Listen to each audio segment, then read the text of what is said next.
अस्सलाम वालेकुम dear students. Class 6 unit 13 sound a form of energy. आज के लेक्चर में हम स्पीड ऑफ साउंड के बारे में पढ़ेंगे और इसके साथ हम एयर स्ट्रक्चर यानी कान की साख्त के बारे में पढ़ेंगे और हम किस तरह आवाज़ सुनते हैं इसको डिटेल में पढ़ेंगे। स्पीड ऑफ साउंड, आवाज़ की रफ्तार। Sound propagation is not the same in all medium. आवाज़ का फैलाव, आवाज़ का रफ्तार हर एक मीडियम में एक जैसी नहीं है। It travel faster in solid as compare to liquid and gases.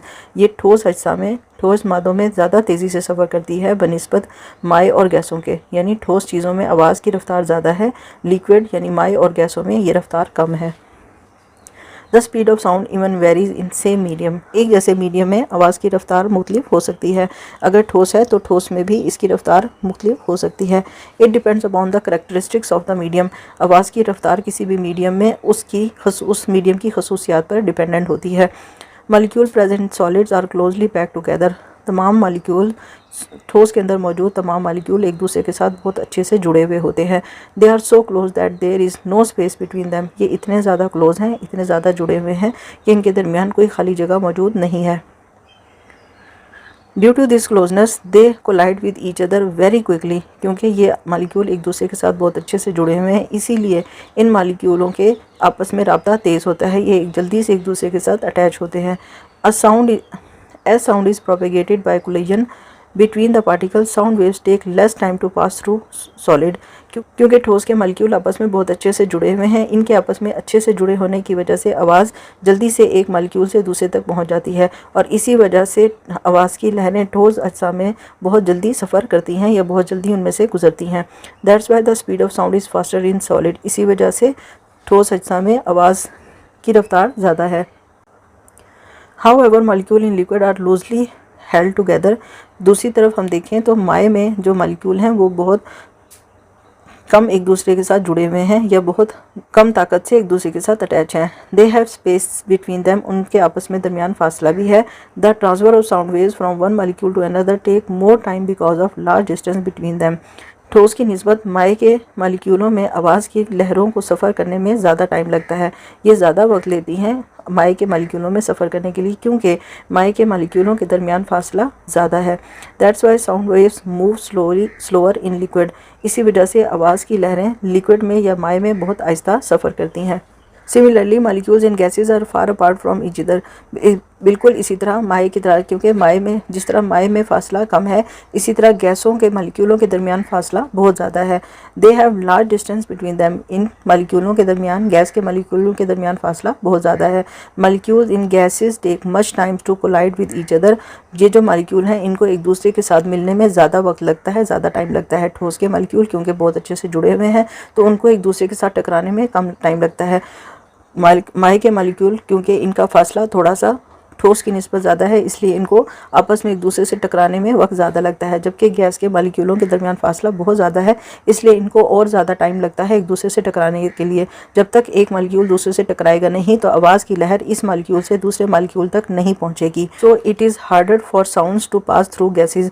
क्योंकि फासला ज़्यादा है, एक दूसरे से टकराने में वक्त ज़्यादा लग रहा है, इसीलिए आवाज़ को एक मॉलिक्यूल से दूसरे में जाने में टाइम ज़्यादा लग रहा है और आवाज़ की लहरें गैसों में बहुत आहिस्ता या बहुत मुश्किल से सफ़र करती हैं। Temperature is another factor that effect the speed of sound. जो हरारत भी एक और अमल है जो कि आवाज़ की रफ्तार पर असरअंदाज होता है। पहला फैक्टर क्या है?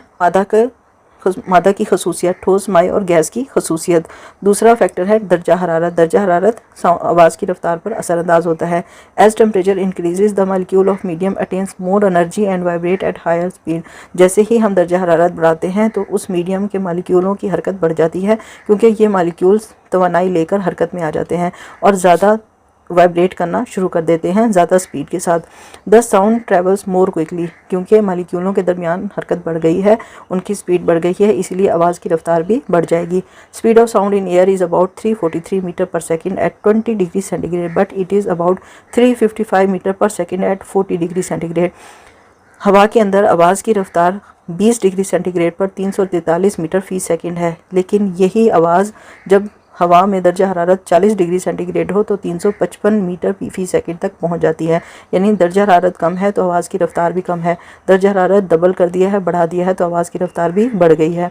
Let's observe the speed of sound in different medium. आए मुख्तलिफ़ किस्म के मीडियम में आवाज़ की रफ्तार को मुआजना करते हैं। हवा में जब दर्जा हरारत 0 डिग्री सेंटीग्रेड है तो आवाज़ की रफ्तार 332 मीटर फ़ी सेकंड है। जब दर्जा हरारत 20 डिग्री सेंटीग्रेड हुआ तो रफ्तार 343 मीटर फ़ी सेकंड पर पहुंच गई। पानी के अंदर जब दर्जा हरारत 0 डिग्री सेंटीग्रेड है तो आवाज़ की रफ्तार 1402 मीटर फ़ी सेकंड है। जब दर्जा हरारत पानी के अंदर 20 डिग्री सेंटीग्रेड पर पहुंचा तो ये रफ्तार 1402 से बढ़कर 1482 मीटर फ़ी सेकंड तक पहुंच गई। कंक्रीट के अंदर जब दर्जा हरारत 20 डिग्री सेंटीग्रेड है तो आवाज़ की रफ्तार 3000 मीटर फ़ी सेकंड है। हाउ साउंड इज़ हर्ड, किस तरह आवाज़ें सुनी जाती हैं। सुनने का अज़ू कान है। हम मुख्तलिफ़ आवाज़ों को कान की मदद से सुनते हैं। अल्लाह सुब्हाना ताला ने हमें कानों की नेमत अता की है ताकि हम आवाज़ों को सुन सकें। Ears are the sense organs of hearing, सुनने के लिए हमारे पास हिस्सी अज़ू कान है। Sound waves present in our ears are received by ear, आवाज़ की लहरें जो कि हवा में मौजूद हैं, हमारे इर्द गिर्द मौजूद हैं, वो हमारे कानों तक पहुँचती हैं। A series of complex steps take place and sound waves are converted into electrical signals. एक मुश्किल और मुसलसल होने वाला अमल जब मुकम्मल होता है तो उस वक्त आवाज़ की लहरें हमारे कानों में पहुंचती हैं और वहाँ पर यह आवाज़ की लहरें बिजली के सिग्नल्स या बरकी तब्दील हो जाते हैं। These signals are transferred to the brain and we hear sound. ये जो लहरें या बरकी लहरें या सिग्नल्स हमारे कानों में तैयार हुए हैं, ये दिमाग तक चले जाते हैं और वहाँ पर हमारी आवाज़ों को पहचान लिया जाता है या हम आवाज़ सुन लेते हैं। Sound vibration present in ear enters the outer ear by pinna, आवाज़ों की वजह से पैदा होने वाली थरथराहट हमारे कान के बाहर वाले हिस्से पिन्ना तक पहुँचती हैं, वहाँ तक टकराती हैं।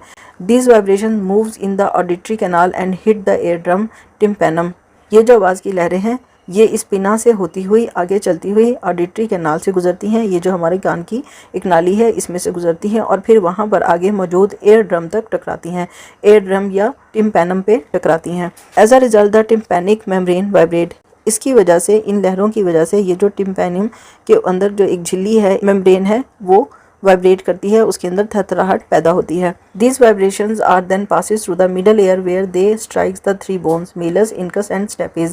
ये थरथराहट इस मेम्ब्रेन से होती हुई अब इन 3 हड्डियों तक पहुंच जाती है। ये जो छोटी छोटी हड्डियां हैं मेलस, इनकस और स्टेपिस, इन तक ये वाइब्रेशन, ये थरथराहट पहुंच जाती है।